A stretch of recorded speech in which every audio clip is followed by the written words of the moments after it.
To Gurukul Agri. Today I'm going to cover the ninth module of soil science. So let's get started with the ninth module.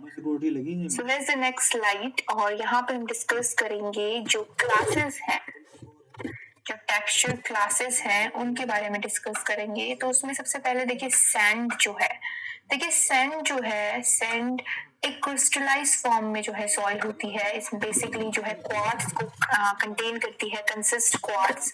Quartz जो है एक rock mineral है जो कि इसका source है basically. और फ्रेगमेंट्स जो है जैसे फेल्ड्स्पर हो गया, मीका हो गया और आपके अदर मिनरल्स हो गए लाइक जर्कन, टॉर्मलाइन एंड हॉर्नब्लेंड। तो ये सारे जो है रॉक मिनरल सॉइल सैंड में पाए जाते हैं। देखिए सैंड जो सॉइल है कुछ इस तरह से दिखाई देती है। आपने देखा होगा बहुत ही शाइनी, बहुत ही क्रिस्टली जो है इसके जो स्ट्रक्चर होते हैं वो होते हैं बेसिकली स्फेरिकल शेप के स्ट्रक्चर्स के होते हैं।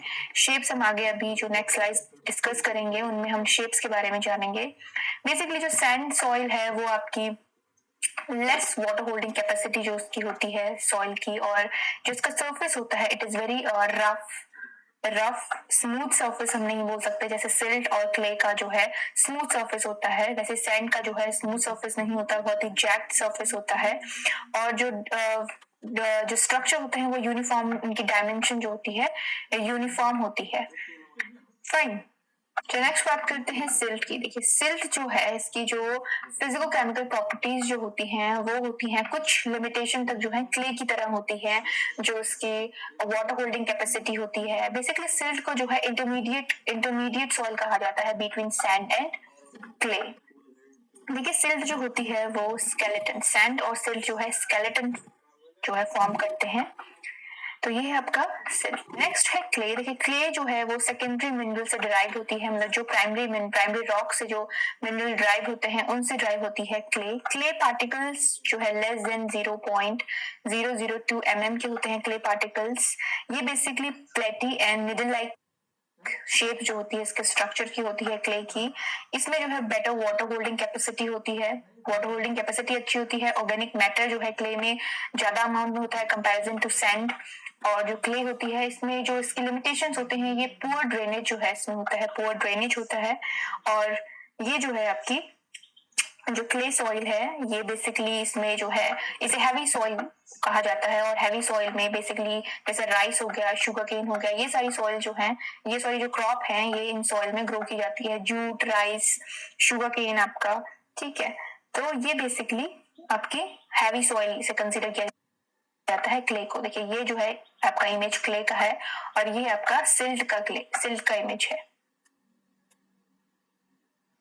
तो बेसिकली ये थ्री जो है मेन आपकी जो सैंड, सिल्ट और क्ले है, और इसी में आगे मूव करते हैं नेक्स्ट स्लाइड की तरफ। देखिए नेक्स्ट स्लाइड में बात करते हैं पार्टिकल साइज डिस्ट्रीब्यूशन और डिटर्मिनेशन की।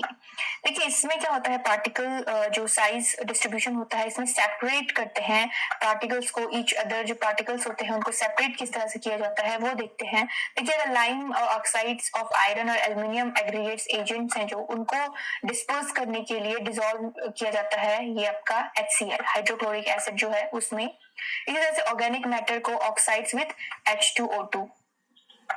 फिर हाई कॉन्सेंट्रेशन ऑफ इलेक्ट्रोलाइट्स जो सॉल्यूबल सॉल्ट्स होते हैं उसमें प्रेसिपिटेट किया जाता है descent of filter with suction.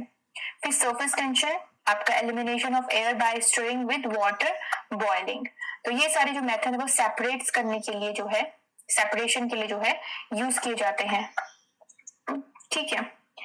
Basically जो आपका जो पार्टिकल साइज और डिस्ट्रीब्यूशन है, ये सॉइल पार्टिकल्स जो है ये जो उनके लिए यूज किया जाता है लेस देन 2 mm के जो पार्टिकल साइज होता है, ठीक है। तो उनके लिए मैकेनिकल एनालिसिस के लिए जो है ये सब ये जो प्रोसेस है वो की जाती है।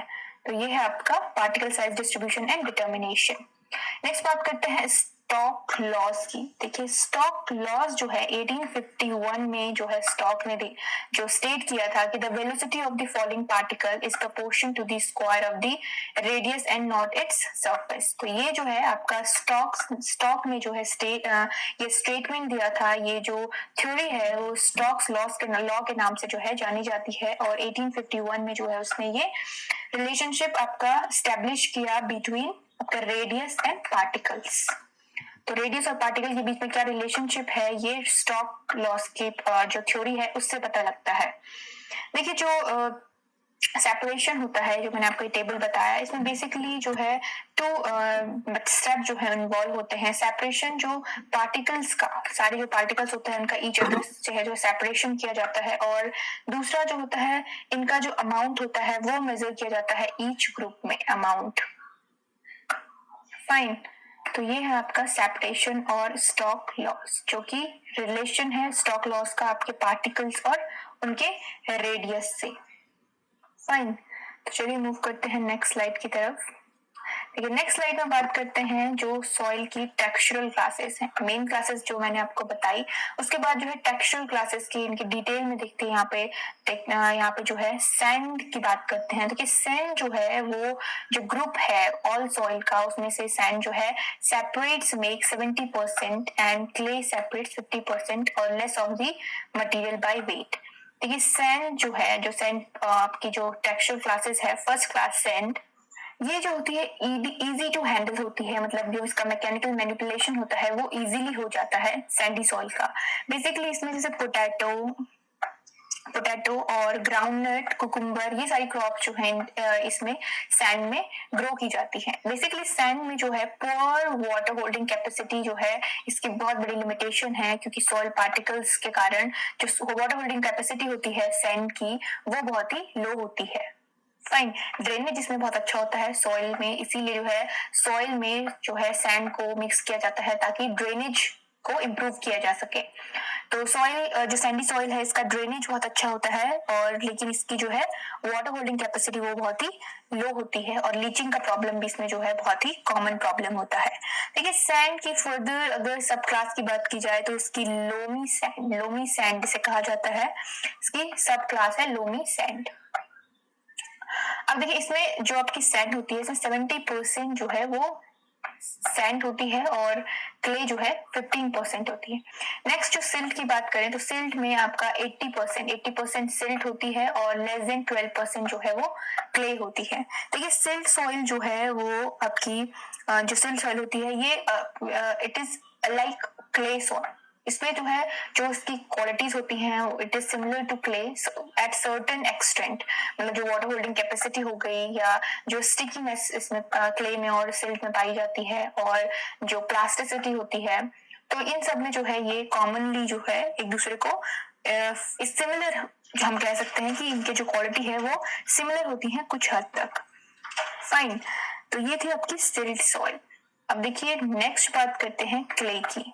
देखिए क्ले जो है इसमें जो है 35% एटलीस्ट जो क्ले कंटेंट होता है 35% होना चाहिए, और मोस्ट ऑफ द केसेस में जो है एटलीस्ट 40%। अगर आप क्ले सॉइल बोल रहे हैं तो क्ले सॉइल में अराउंड 35 to 40% जो है क्ले कंटेंट होना चाहिए, तब जाके आप उसे बोल सकते हैं कि इट इज क्ले सॉइल। देखिए क्ले जो होती है ये हैवी सॉइल है और इसका जो मैकेनिकल मैनिपुलेशन होता है वो जो है इजी नहीं होता है। इसमें जो है हैवी मैकेनिकल वर्क इसमें नेसेसरी होता है क्ले सॉइल में। देखिए क्ले सॉइल में जो आपका क्रॉप्स होती हैं जैसे राइस हो गया, जूट हो गया, शुगरकेन हो गया, ये सारी क्रॉप्स जो है इसमें बेसिकली ग्रो की जाती हैं। इसमें हाई वाटर होल्डिंग कैपेसिटी इसकी होती है, और इसमें ऑर्गेनिक मैटर जो है ज्यादा अमाउंट में क्ले सॉइल में पाया जाता है, और पुअर ड्रेनेज जो है इसकी लिमिटेशन है, पुअर ड्रेनेज इसमें होता है, और बेसिकली सॉइल फर्टिलिटी के लिए ये बहुत इंपॉर्टेंट होती है क्ले सॉइल। अब देखिए क्ले सॉइल की जो सब क्लासेस की बात की जाए तो जैसे क्ले, सैंडी क्ले और सिल्ट क्ले। तो सैंडी क्ले मतलब इसमें कुछ प्रोपोर्शन सैंड का होगा, कुछ प्रोपोर्शन क्ले का होगा। इसी तरह से सिल्ट क्ले अगर मैं बोल रही हूँ तो सिल्ट क्ले में कुछ प्रोपोर्शन सिल्ट का होगा और कुछ प्रोपोर्शन क्ले का होगा। तो ये इसकी जो है सब क्लासेस हैं। तो ये आपका जो है क्ले है।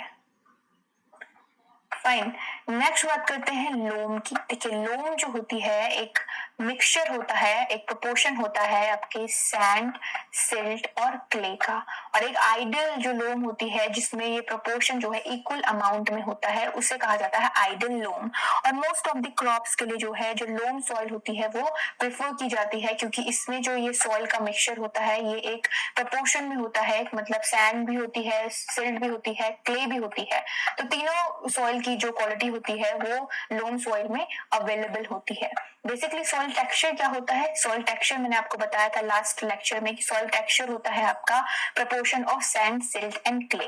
तो देखिए उसी प्रपोर्शन को जो मिक्सचर होता है, एक रेशियो होता है, उसे कहा जाता है लोम। और लोम सॉइल में जो है ये सारी सॉइल जो है वो अवेलेबल होती है एक सर्टेन प्रपोर्शन में, जो है इक्वल प्रपोर्शन नहीं कह सकते क्योंकि इक्वल प्रपोर्शन नहीं होता है, ये इक्वली प्रपोर्शन होना बहुत ही रेयर केस है, लेकिन एक प्रपोर्शन जो है इनका लोम सॉइल में होता है सैंड, सिल्ट और क्ले का। और ये बहुत ही जो है आपकी इम्पोर्टेंट सॉइल है इन टर्म्स ऑफ कल्टीवेशन, क्योंकि मोस्ट ऑफ दी जो क्रॉप का कल्टीवेशन किया जाता है उसके लिए लोमी सॉइल को प्रेफर किया जाता है। देखिए लोमी सॉइल में जो क्ले कंटेंट होता है अराउंड 7 to 27% होता है, और जो आपका सिल्ट होता है 28 to 50%, और सैंड इज आपका अराउंड अप टू 57% जो है, लेस देन 57 या अप टू 57 जो है परसेंट आपका ये सैंड होता है। और लोम की जो है वाटर होल्डिंग कैपेसिटी भी बहुत अच्छी होती है, वाटर होल्डिंग कैपेसिटी अच्छी होती है, इसमें जो है आपकी न्यूट्रिएंट की अवेलेबिलिटी वो बहुत ही हाई होती है, क्योंकि इसमें सैंड, सिल्ट और क्ले तीनों टाइप की सॉइल्स होती हैं। ड्रेनेज भी जो है इस इस सॉइल में वो जो ड्रेनेज क्वालिटी होती है वो भी गुड ड्रेनेज होता है लोमी सॉइल में, क्योंकि इसमें सैंड की अवेलेबिलिटी है, तो इसके कारण जो है ड्रेनेज इसमें अच्छा होता है लोमी सॉइल में। तो लोमी मोस्ट प्रेफरेबल सॉइल है आपके क्रॉप प्रोडक्शन के लिए। और इसी तरह से अगर मैं बात करूं कि बेस्ट एग्रीकल्चर सॉइल जो होती है, बेस्ट एग्रीकल्चर सॉइल जिसमें जो है आपका 10 to 20% क्ले कंटेंट होता है, 5 to 10% ऑर्गेनिक मैटर होता है, तो ये जो है, और रेस्ट जो क्वांटिटी होती है वो होती है सिल्ट और सैंड की। तो बेस्ट एग्रीकल्चर सॉइल जिसे कहा जाता है उसमें आपका क्ले का कंटेंट होना चाहिए 10 to 20% और ऑर्गेनिक मैटर होना चाहिए 5 to 10%। तो उस सॉइल को कंसीडर किया जाता है best agriculture soil. Loamy soil जो है वो प्रेफरेबल होती है, बट जो बेस्ट एग्रीकल्चर सॉइल होती है उसमें जो क्वांटिटी होती है वो इस तरह से होनी चाहिए कि जो सॉइल ऑर्गेनिक मैटर और क्ले कंटेंट जो है उनका जो प्रोपोर्शन होता है वो 10 to 20% और 5 to 10% होना चाहिए। तो ये थी आपकी लोम एंड बेस्ट एग्रीकल्चर सॉइल। चलिए मूव करते हैं नेक्स्ट स्लाइड की तरफ। देखिए नेक्स्ट स्लाइड में बात करते हैं सॉइल स्ट्रक्चर के बारे में। देखिए बेसिकली सॉइल स्ट्रक्चर क्या होता है? सॉइल स्ट्रक्चर होता है arrangement and organisation of primary and secondary particles in the soil, उसको कहा जाता है सॉइल स्ट्रक्चर। अब सॉइल स्ट्रक्चर क्या क्यों इंपॉर्टेंट होता है? देखिए सॉइल स्ट्रक्चर क्या होता है, वो आपके amount of water and air जो आपकी सॉइल में प्रेजेंट होता है उसको कंट्रोल करता है, क्योंकि जो स्ट्रक्चर होते हैं वही आपको अलाउ करते हैं कितना अमाउंट ऑफ वाटर जो है सॉइल में होल्ड हो सकता है, या कितना अमाउंट ऑफ वाटर जो है आपका जो है ड्रेन हो जाएगा। तो ये सारे जो है फैक्टर आपके सॉइल स्ट्रक्चर पर डिपेंड करते हैं। That's why soil structure is a very important factor in terms of soil. तो सॉइल का जो स्ट्रक्चर होता है वो आपकी हेल्प करता है आपके प्लांट के लिए, जो रूट्स पेनिट्रेशन होता है उसके लिए, जर्मिनेशन के लिए, सीड के जर्मिनेशन के लिए, एयर ऑक्सीजन अवेलेबिलिटी के लिए, सॉइल में जो ऑक्सीजन अवेलेबिलिटी होती है उसके लिए, रेस्पिरेशन के लिए, बैक्टीरियल एक्टिविटी के लिए। तो इन सारी एक्टिविटी के लिए जो है सॉइल स्ट्रक्चर वो इंपॉर्टेंट रोल प्ले करते हैं। Water holding capacity as well as कितना अमाउंट जो है वाटर स्ट्रक्चर होल्ड करके रख सकते हैं, और वो जो है आपके प्लांट के लिए अवेलेबल होगा। तो देखिए जो आपका सॉइल स्ट्रक्चर है it has a very important role for soil as well as for the plant. तो चलिए सॉइल स्ट्रक्चर आपके किस बेसिस पे जो है कैटेगराइज होते हैं। देखिए जो सॉइल स्ट्रक्चर है वो आपके शेप के बेसिस पे, क्लास के बेसिस पे और ग्रेड के बेसिस पे जो है कैटेगराइज होते हैं। सबसे पहले हम शेप के बेसिस पे जानेंगे। तो देखिए शेप के बेसिस पे जैसे प्लेटी, प्रिज्मेटिक, स्फेरिकल, ग्रेनुलर, आपका ब्लॉकी हो गया, तो ये सारे जो आपने टर्म सुने होंगे, ये सारे जो स्ट्रक्चर हैं ये शेप के बेसिस पे है कि किस तरह का शेप जो है वो पार्टिकल्स का होता है, सॉइल के जो पार्टिकल्स होते हैं उनका किस तरह का शेप होता है। अब देखिए प्लेटी की बात करें तो ये एग्रीगेट जो अरेंज होता है रिलेटिवली थिन हॉरिजॉन्टल प्लेट्स में, ये जो है आपका हॉरिजॉन्टल प्लेट्स या लीफलेट्स के शेप में जो है ये अरेंज होता है। और ये स्ट्रक्चर जो है बेसिकली वर्जिन सॉइल में जो है ये बेसिकली पाया जाता है, और सब सॉइल रीजन में जो है ये होता है। मैंने आपको लेयर्स पढ़ाई थी सॉइल की। देखिए प्रोफाइल जो होती है सॉइल की, आपका टॉप सॉइल होती है, फिर सब सॉइल होती है, ठीक है। तो इस तरह से टॉप सॉइल के नीचे सब सॉइल होती है। तो सब सॉइल रीजन में जो है आपके बेसिकली प्लेटी स्ट्रक्चर जो है, प्लेटी शेप जो है वो पाई जाती है। देखिए ये जो इमेज है ये आपकी प्लेटी शेप है। देखिए हॉरिजेंटल मैंने आपको बताया था, ये जो होता है हॉरिजेंटल होता है और ये वर्टिकल होता है। तो हॉरिजेंटल में जो है ये आपकी अरेंज होती है प्लेटी शेप। नेक्स्ट बात करते हैं प्रिज्मेटिक शेप। देखिए प्रिज्मेटिक शेप जो होती है वर्टिकल एक्सिस में जो कि डेवलप होती है horizontally and then pillar like shape जो है ये फॉर्म करने लगती है और उसकी लेंथ होती है 1 to 10 सेंटीमीटर। तो देखिए जो सेकंड वाला इमेज है ये प्रिज्मेटिक शेप जो होती है किस तरह से पिलर लाइक जो है ये अपीयरेंस फॉर्म कर रहा है और किस तरह से जो है ये वर्टिकल एक्सिस में डेवलप हुआ है। तो ये आपका प्रिज्मेटिक शेप है। देखिए प्रिज्मेटिक शेप जो है इसमें कॉमनली जो है ये आपका सॉइल हॉरिजन जो होता है एरिड और सेमी एरिड रीजन के जो सॉइल हॉरिजन्स होते हैं उसमें बेसिकली ये फॉर्म होते हैं। एरिड एंड सेमी एरिड के जो हॉरिजन्स होते हैं, हॉरिजन मैंने आपको बताया था जो आपके हॉरिजेंटल लेयर्स जो होती हैं जो वर्टिकल होती हैं दैट इज सॉइल प्रोफाइल, पर जो हॉरिजेंटल जैसे ए बी सी मैंने आपको बताया था ये हॉरिजन्स होते हैं मेन। तो ये जो होते हैं ये आपके basically arid and semi arid region में होते हैं प्रिज्मेटिक। ठीक है, तो ये आपके दो शेप हैं platy and prismatic. Let's move to next one. So here is the next shape. Next shape है आपकी कॉल्यूमिनर। देखिए कॉल्यूमिनर जो होती है ये peds are similar to prism. देखिए बेसिकली प्रिज्म के अंदर ये है कॉल्यूमिनर। इसमें क्या होता है जो they are bounded by flatty and slightly rounded vertical faces. देखिए इस तरह से जो है आपका जो कॉल्यूमिनर है ये है आपका कॉल्यूमिनर शेप। तो इस तरह से जो है आपकी जो शेप होती है कॉल्यूमिनर ये प्रिज्म लाइक ही होती है बट आप मॉडिफाइड बोल सकते हैं, मॉडिफाइड ऑफ प्रिज्मेटिक शेप। तो ये कॉल्यूमिनर आपके प्रिज्मेटिक शेप के अंदर आता है। उसके बाद थर्ड शेप होता है बेसिकली ब्लॉकी। देखिए ब्लॉकी जो होती है इसमें ऑल 3 डायमेंशंस होती है। देखिए ब्लॉक किस तरह से होता है, ब्लॉक की अगर हम नॉर्मल मैं बोलूं ब्लॉक वर्ड तो ब्लॉक का मतलब उसमें 3 डायमेंशंस हैं। ठीक है, तो ये ब्लॉकी टाइप अपीयरेंस जो होती है इसमें डायमेंशन जो होती है सेम साइज की डायमेंशन होती है और एग्रीगेट जो है वो ब्लॉकी वे में जो है अरेंज होते हैं। तो ब्लॉक लाइक स्ट्रक्चर जो है ये रहा आपका ब्लॉकी। देखिए इस तरह से ब्लॉकी, आपने डाइस देखा है डाइस, तो उसी तरह का अपीयरेंस जो है इन सॉइल स्ट्रक्चर का होता है ब्लॉकी अपीयरेंस। अब ब्लॉकी में एक होता है सब एंगुलर और एक होता है एंगुलर। देखिए सब एंगुलर जो होता है if the faces are mixture of rounded and plane faces. देखिए सब एंगुलर मतलब कि mixture are rounded and plane faces, तो वो जो है आपका सब एंगुलर ब्लॉकी होगा।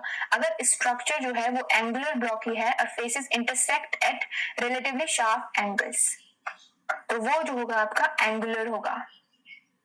फाइन, तो ये है आपका सब एंगुलर एंड आपका जो है एंगुलर ब्लॉकी। तो देखिए ये है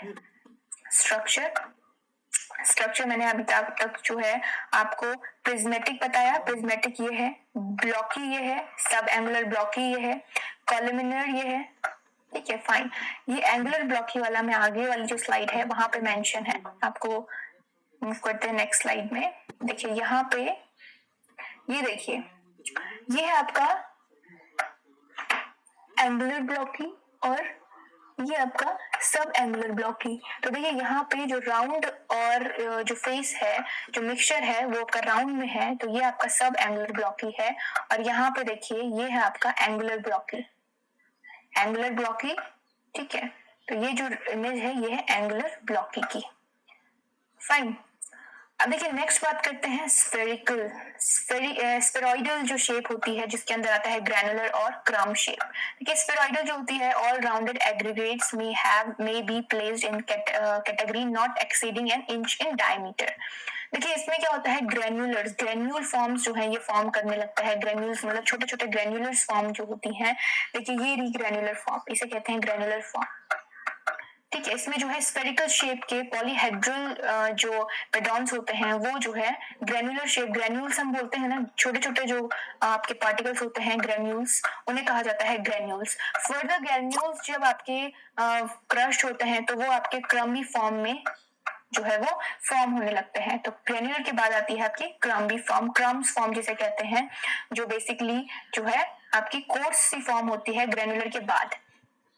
ठीक है, तो ये दो फॉर्म ग्रेन्युलर एंड क्रम जो फॉर्म है ये स्फेरॉइडल जो आपकी शेप है उसके अंदर आता है, ठीक है। प्लेटी के अंदर आपका लेमिनर आता है, प्लेटी एंड लेमिनर ये आपकी जो है हॉरिजॉन्टल प्लेट लाइक स्ट्रक्चर होते हैं। प्रिज्म में, प्रिज्मेटिक में आपका कोलुमिनर आता है एक, और एक आता है प्रिज्मेटिक, ठीक है। तो ये दो फॉर्म होती है प्रिज्मेटिक में।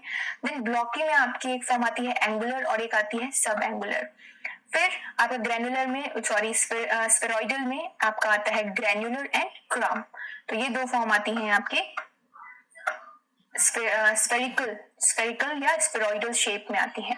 तो इस तरह से जो है डिफरेंट डिफरेंट शेप जो है आपके सॉइल पार्ट स्ट्रक्चर की होती है, जिसके अकॉर्डिंग जो है फिर ये सॉइल में अवेलेबल होते हैं।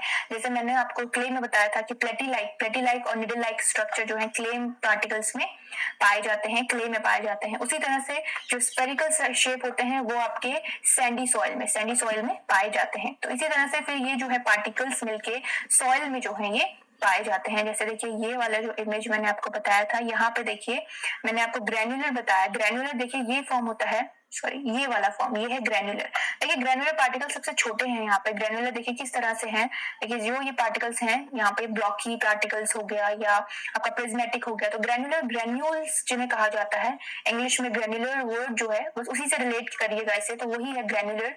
एंड क्रम फॉर्म देखिए, क्रम भी जो है आपके क्रम्स बोलते हैं ना, टुकड़ों को क्रम कहा जाता है, मतलब छोटे छोटे टुकड़ों को जो है क्रम कहा जाता है। तो वही ग्रैनुलर और क्रम सिमिलर फॉर्म्स हैं, साइज में तो है थोड़ा सा डिफरेंस है, साइज में जो है ये वेरी करते हैं।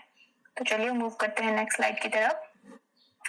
सो here is the next slide. अब देखिए जो नेक्स्ट था कि साइज के बेसिस पे, देखिए साइज के बेसिस पे जो टर्म यूज होते हैं very fine and very thin, very fine और थिन, मीडियम, कोर्स और थिक, वेरी कोर्स और वेरी थिक। देखिए जो ये जो टर्म यूज हुए हैं ये अकॉर्डिंग टू साइज यूज होते हैं कि प्लेटी का जो है थिन में वेरी थिन है तो साइज कौन सा होता है, या अगर प्रिज्मेटिक है तो उसका वेरी थिन साइज कौन सा है। तो ये जो है बेसिकली आपके साइज पे डिपेंड करते हैं। इतना डीप जो है आपको जाने की जरूरत नहीं है कि प्लेटी का साइज कितना होता है या कॉलमनर का साइज कितना होता है। आपको पता होना चाहिए कौन से पैरामीटर जो है यूज होते हैं, क्योंकि अगर वो आपसे पार्टिकल साइज पूछेगा तो क्ले का पूछेगा या सैंडी का पूछेगा, ये प्लेटी का या आपको कॉलमनर ये साइज नहीं पूछेगा। आपको शेप पूछ सकता है कि कौन कौन सी शेप होती है सॉइल की।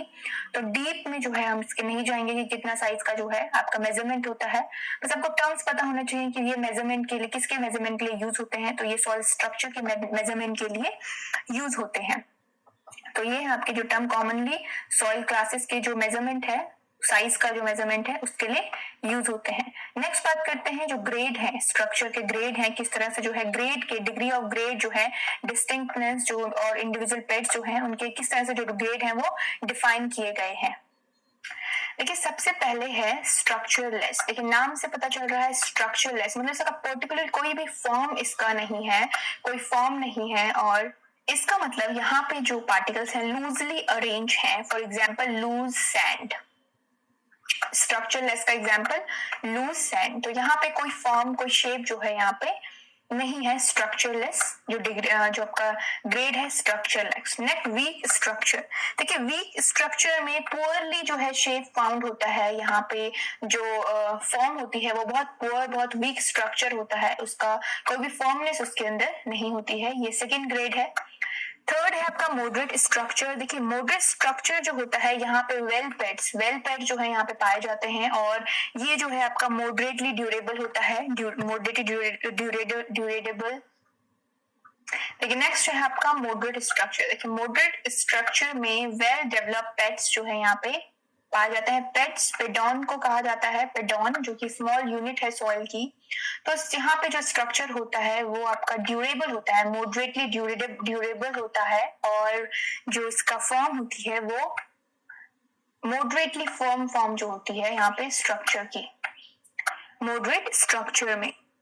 नेक्स्ट बात करते हैं स्ट्रॉन्ग स्ट्रक्चर की। देखिए जो स्ट्रॉन्ग स्ट्रक्चर होता है यहाँ पे वेल डेवलप फॉर्म जो होती है पेट्स की होती है, और ये जो है बहुत ही स्ट्रॉन्ग स्ट्रक्चर जो है यहाँ पे फॉर्म करता है। इसकी जो फर्मनेस होती है वो जो है कंपैरिजन टू अदर जो डिग्री हैं, अदर जो ग्रेड्स हैं उनसे ज्यादा होती है। तो ये स्ट्रॉन्ग स्ट्रक्चर यहाँ पे वेल डेवलप पेट्स जो है यहाँ पे पाए जाते हैं आपके स्ट्रॉन्ग स्ट्रक्चर में। तो ये है ग्रेड ऑफ स्ट्रक्चर। तो देखिए हमने शेप के बेसिस पे, साइज के बेसिस पे और ग्रेड के बेसिस पे जो है इनका जो इनको कैटेगराइज किया है वो हमने डिस्कस किया इनके शेप, साइज एंड ग्रेड के बेसिस पे। तो चलिए मूव करते हैं नेक्स्ट स्लाइड की तरफ। So is the next slide, और नेक्स्ट स्लाइड में बात करते हैं सॉइल कंसिस्टेंसी की। देखिए बेसिकली सॉइल कंसिस्टेंसी होती है the resistance of soil to various moisture content to mechanical stress or manipulation। अब देखिए सॉइल कंसिस्टेंसी बेसिकली 2 वर्ड्स पे डिपेंड करती है, कोहेंसिव एंड एडहेसिव फोर्स। देखिए कोहेंशन और एडहेंशन जो होता है, बेसिकली एडहेंशन होता है attraction of 2 different molecules that holds together. ठीक है, वो फोर्स जो कि 2 डिफरेंट मॉलिक्यूल्स को क्या करता है, होल्ड करता है टुगेदर, उनके सरफेस को क्या करता है, होल्ड करता है। एंड कोहेंशन जो होता है, जो मॉलिक्यूल्स होते हैं उनके अट्रैक्शन जो उनके बीच होता है फॉर स्टिक करता है, उनको आपस में बाइंड करता है, तो दैट इज कोहेंशन। तो ये बेसिकली दोनों का डिफरेंस है। एडहेंशन में जैसे अब वाटर एंड सॉइल जो है सॉइल पार्टिकल्स का एग्जाम्पल है, और कोहेंशन में जैसे सॉलिड एंड लिक्विड जो है, सॉलिड एंड लिक्विड पार्टिकल्स के बीच जो स्टिकनेस होती है वो है कोहेंशन के लिए, जो कोहेंशन जो है उसके लिए रिस्पॉन्सिबल होता है। तो ये आपकी जो है सॉइल कंसिस्टेंसी है। देखिए नेक्स्ट जो है फर्दर सॉइल कंसिस्टेंसी को जो है फर्दर डिस्क्राइब किया गया है 3 मॉइस्चर लेवल के बेसिस पे। देखिए wait soil, moist soil and dry soil. देखिए वेट सॉइल जो होती है फर्दर स्टिकीनेस एंड प्लास्टिसिटी। देखिए जो स्टिकीनेस होती है वेट सॉइल में जो है वो मोर स्टिकीनेस होती है कंपैरिजन टू मॉइस्ट सॉइल, और जो आपकी प्लास्टिसिटी होती है ये भी आपकी वेट सॉइल में ज्यादा होती है। वेट सॉइल में और जिनमें जो है अराउंड 15% तक, मिनिमम 15% तक क्ले कंटेंट जिन सॉइल में पाया जाता है, उनमें स्टिकीनेस और प्लास्टिसिटी दोनों ही जो है ज्यादा होती है। अब देखिए जो प्लास्टिसिटी मतलब जो मैनिपुलेशन होता है, देखिए मैनिपुलेशन जो होता है आपका मैकेनिकल मैनिपुलेशन या कोई भी स्ट्रेस सॉइल को दिया जाता है, तो ये जो है उसके लिए रेजिस्टेबल होती है। ठीक है, मतलब ये हैवी सॉइल्स बेसिकली जो वाटर को ज्यादा कंटेन करके रखती हैं, उनमें जो है स्टिकीनेस और आपकी जो प्लास्टिसिटी होती है पाई जाती है। और बेसिकली क्ले जिन सॉइल में पाया जाता है, क्योंकि अगर सैंडी सॉइल होगी तो वो फेरिएबल सॉइल होती है, वो ड्राई सॉइल होती है, तो उसमें स्टिकीनेस या आपका जो ये प्लास्टिसिटी है वो सैंडी सॉइल में नहीं पाई जाती। सिल्ट सॉइल में जो है आपके स्टिकीनेस पाई जाती है या प्लास्टिसिटी जो है वो सैंडी सॉइल में भी, सिल्ट सॉइल में पाई जाती है। नेक्स्ट देखिए मॉइस्ट सॉइल जो होती है ये भी रेजिस्टेबल होती है मैकेनिकल मैनिपुलेशन के लिए। इसमें भी जो है आपके अगर आप थंब और फिंगर के बीच में से प्रेस करेंगे तो देखते हैं ये अपना शेप जो है फिर से गेन कर लेती है। जो भी मॉइस्ट सॉइल होती है जैसे सिल्ट या क्ले हो गया, अगर आप इसे प्रेस करते हैं हाथ में तो देखिए ये शेप ले लेती है और फिर से जो है शेप को हल्के से जो है वो गेन कर लेती है। तो ये मॉइस्ट सॉइल होती है, ये भी रेजिस्टेबल होती है मैकेनिकल मैनिपुलेशन के लिए। इनमें भी जो है स्टिकीनेस और जो आपकी प्लास्टिसिटी होती है ये इनमें एग्जिस्ट करती है। तो नेक्स्ट जो है आपका ड्राई सॉइल। देखिए ड्राई सॉइल में जो है स्टिकीनेस और जो प्लास्टिसिटी होती है ये जो है इनमें बहुत कम होती है। ये इनमें वेरिएबल होती हैं, इनमें जो है वाटर रिटेन नहीं करता। जो वाटर रिटेन नहीं होता है तो जो स्टिकीनेस होती है वो इनमें नहीं होती है और प्लास्टिसिटी भी जो है वो बहुत कम होती है। तो ये देखिए सॉइल कंसिस्टेंसी किस तरह से डिपेंड करती है कंटेंट पे। अगर क्ले कंटेंट है या सिल्ट कंटेंट है या अगर सैंडी सॉइल है तो उसमें जो है प्लास्टिसिटी नहीं होगी, क्योंकि सैंडी सॉइल जो है ड्राई सॉइल होती है और वेरिएबल सॉइल है। चलिए मूव करते हैं नेक्स्ट स्लाइड की तरफ। ठीक है, नेक्स्ट स्लाइड में बात करते हैं पार्टिकल डेंसिटी के बारे में। देखिए पार्टिकल डेंसिटी जो है वो आपकी जो वेट होता है per unit volume of the solid portion of the soil is called particle density. ठीक है, weight per unit volume of the solid portion. अब देखिए डिफरेंट सॉइल की जो है पार्टिकल डेंसिटी डिफरेंट होती है। Particle density basically normal soil की होती है 2.65 ग्राम पर क्यूबिक सेंटीमीटर। 2.65 ये जो है नॉर्मल सॉइल की पार्टिकल डेंसिटी होती है। और पार्टिकल डेंसिटी जो है हाई होती है अगर जो है लार्ज अमाउंट में हैवी मिनरल्स जो है वो सॉइल में है, जैसे मैग्नेटाइट या लिमोनाइट आपका ये अगर प्रेजेंट है सॉइल में तो जो पार्टिकल डेंसिटी होगी वो हाई होगी। अगर जो है सॉइल में ऑर्गेनिक मैटर का अमाउंट जो है इंक्रीज हो रहा है तो पार्टिकल डेंसिटी जो है वो डिक्रीज होने लगती है। ठीक है, और पार्टिकल डेंसिटी को ट्रू डेंसिटी भी कहा जाता है। ये इसको अनदर नेम है ट्रू डेंसिटी। एग्जाम में जो है कंफ्यूज करने के लिए आपको ट्रू डेंसिटी भी जो है वो पूछ सकता है कि नॉर्मल सॉइल की ट्रू डेंसिटी कितनी होती है, तो 2.65 ही उसका आंसर होगा नॉर्मल सॉइल के लिए। अब देखिए जो डिफरेंट क्लासेस हैं, जो टेक्सचरल क्लासेस हैं different coarse sand, fine sand, silt और क्ले, इनकी जो पार्टिकल डेंसिटी है वो किस तरह से है। देखिए पार्टिकल डेंसिटी जो है सबसे कम आपकी जो है वो है कोर्स सैंड की और सबसे ज्यादा है क्ले की। तो सबसे पहले आपको हाईएस्ट और लीस्ट पता होना चाहिए, ठीक है। अब देखिए जो कोर्स सैंड है उसकी पार्टिकल डेंसिटी है 2.65। अब देखिए नॉर्मल जो आपकी सैंड की पार्टिकल डेंसिटी है वो भी आपकी 2.65 है, ठीक है। इसका जो यूनिट होता है ग्राम पर क्यूबिक सेंटीमीटर। तो 2.65 आपका फाइन सैंड भी 2.65 है, 9 यहाँ पे है। जो पॉइंट के बाद 3 प्लेस पे जो होता है उसका इतना वैल्यू नहीं होता, अगर आप 2 पॉइंट तक जो है याद करेंगे तो वो इम्पोर्टेंट है। तो देखिए कोर्स सैंड और फाइन सैंड की जो है 2.65। अब देखिए सिल्ट में जो है एक ऐड कर दीजिए, 6 में 1 प्लस कर दीजिए तो 7। फाइन, तो 2.7 या 2.79 जो है वो आपकी सिल्ट की पार्टिकल डेंसिटी है। एंड देन क्ले की 7 में 1 ऐड करिए तो 2.83 जो है वो आपके क्ले की पार्टिकल डेंसिटी है। तो इस तरह से जो है नॉर्मल डेंसिटी आपकी जो सॉइल की नॉर्मल डेंसिटी है वही सैंड की डेंसिटी है, कोर्स सैंड की और फाइन सैंड की।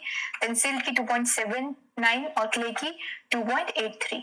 तो ये है डिफरेंट जो टेक्सचरल क्लासेस हैं उनकी पार्टिकल डेंसिटी। नेक्स्ट बात करते हैं बल्क डेंसिटी की। देखिए बल्क डेंसिटी जो होती है हाफ ऑफ पार्टिकल डेंसिटी होती है, मतलब पार्टिकल डेंसिटी होती है नॉर्मल सॉइल की 2.65। तो इसका बल्क डेंसिटी होगा 1.33। तो नॉर्मल सॉइल का जो बल्क डेंसिटी होता है वो होता है 1.33। अब देखिए बेसिकली बल्क डेंसिटी होती क्या है। बल्क डेंसिटी होती है आपका जो रेशियो होता है, रेशियो ऑफ ओवन ड्राई मतलब weight of oven dry soil to its bulk volume. Basically इसका जो फॉर्मूला होता है बल्क डेंसिटी का वो होता है wait of oven dry soil upon volume of soil, ठीक है। तो ये होती है बल्क डेंसिटी। इसी तरह से देखिए पार्टिकल डेंसिटी का भी फॉर्मूला होता है जैसे mass upon volume of soil particles. तो ये जो होती है पार्टिकल डेंसिटी जो होती है ये आपकी oven dry soil particles when air is excluded, ये डिफरेंस होता है इनके बीच की जो पार्टिकल डेंसिटी में एयर जो है वो एक्सक्लूड की जाती है, ठीक है। अब देखिए पार्टिकल डेंसिटी जो होती है उसमें मैंने आपको बताया कि ऑर्गेनिक मैटर जब ऐड होता है तो ये रिड्यूस होती है। उसी तरह से जो बल्क डेंसिटी होती है अगर ऑर्गेनिक मैटर ऐड हो रहा है सॉइल में तो जो है बल्क डेंसिटी रिड्यूस होगी। टीलेज ऑपरेशन से भी जो है बल्क डेंसिटी रिड्यूस होती है। और अगर आपकी जो सॉइल है वो फाइन टेक्सचर सॉइल है तो जो है जो बल्क डेंसिटी होगी वो डिक्रीज होगी। देखिए जो हाई बल्क डेंसिटी होती है वो होती है सैंडी सॉइल की जो है बल्क डेंसिटी वो हाई होती है और क्ले की जो है वो लो होती है, ठीक है।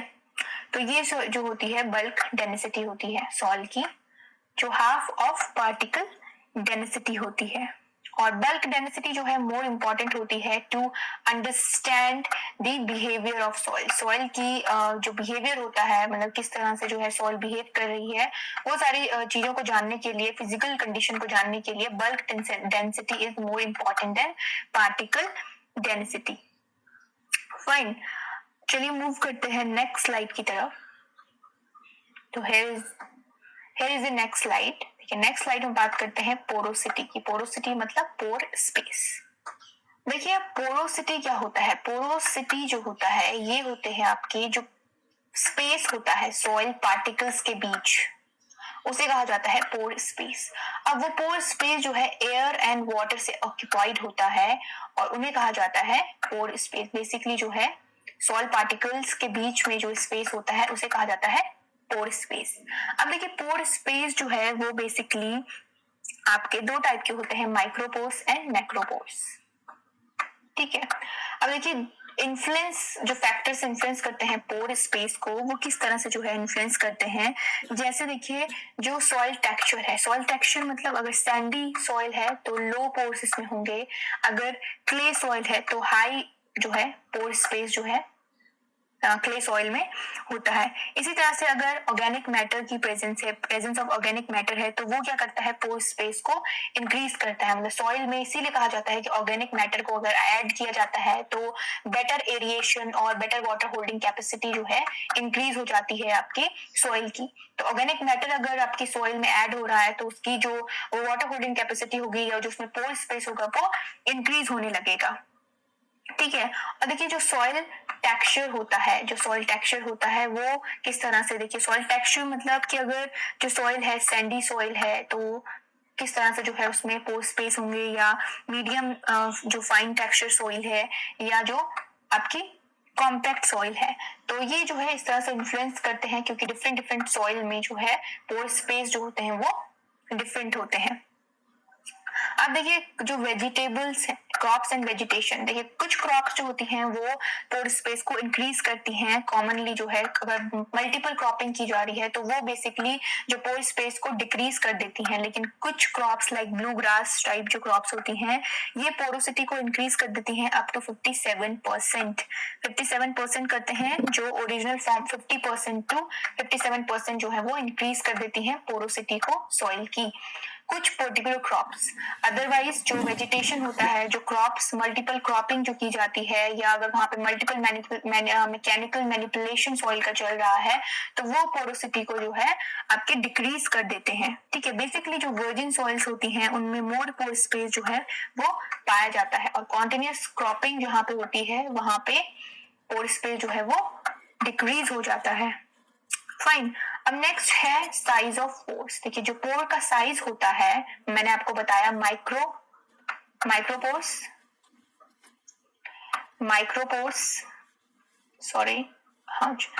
माइक्रोपोर्स और मैक्रोपोर्स होते हैं। माइक्रो स्मॉल पोर्स होते हैं, मैक्रो जो है वो लार्ज पोर्स होते हैं। अब देखिए किस तरह से जो है इसमें एयर और वाटर जो है वो ऑक्यूपाइड होता है।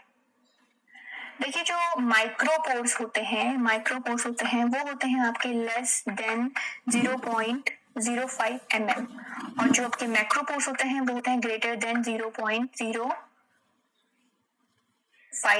mm। ठीक है। मतलब माइक्रो लेस देन होते हैं 0.05 mm के, और मैक्रो ग्रेटर देन होते हैं 0.05 mm। अब देखिए जो मैक्रोपोर्स होते हैं इनमें जो मूवमेंट होता है, सॉइल में जो मूवमेंट होता है एयर एंड वाटर का, वो फ्रीली होता है, freely due to gravitational force macropores में। और इन्हें जो है आपका, इनमें जो है कोई भी जो स्लो प्रोसेस जो है इनमें नहीं होती है। ग्रेविटेशन फोर्स के कारण जो मूवमेंट होता है एयर एंड वाटर का वो फ्रीली होता है। अगर माइक्रोपोर्स में की बात की जाए तो माइक्रोपोर्स को जो है कैपिलरी पोर्स भी कहा जाता है, और कैपिलरी मूवमेंट के कारण जो एयर एंड वाटर का जो मूवमेंट होता है वो बहुत ही स्लो होता है। अब देखिए सैंडी सॉइल का एग्जाम्पल दें तो सैंडी सॉइल में मैक्रोपोर्स होते हैं, इसीलिए उसमें जो वाटर होता है वो ग्रेविटेशनल फोर्स से जो है फ्रीली मूव कर जाता है, ड्रेन हो जाता है सॉइल से। तो सैंडी सॉइल में मैक्रोपोर होते हैं। अगर लोमी सॉइल की बात की जाए तो लोमी सॉइल में जो माइक्रो एंड मैक्रो होते हैं वो इक्वल प्रोपोर्शन में होते हैं सैंडी सॉइल लोमी सॉइल में। ठीक है। तो इस तरह से जो है ये इन्फ्लुएंसिंग फैक्टर्स हैं जो आपके पोर स्पेस को इन्फ्लुएंस करते हैं। देखिए पोर स्पेस जो है वो बहुत इंपॉर्टेंट है सॉइल के लिए, क्योंकि पोर स्पेस में ही जो है एयर एंड वाटर जो है वो ऑक्यूपाइड होता है, और वही जो है आपके प्लांट के लिए अवेलेबल होता है। जो पोर स्पेस में जो एयर एंड वाटर आपका ऑक्यूपाइड होता है वो बेसिकली आपकी प्लांट के लिए अवेलेबल होता है, और सॉइल में जो एक्टिविटी होती है उसके लिए बहुत ही इंपॉर्टेंट होता है। तो ये था पोरोसिटी।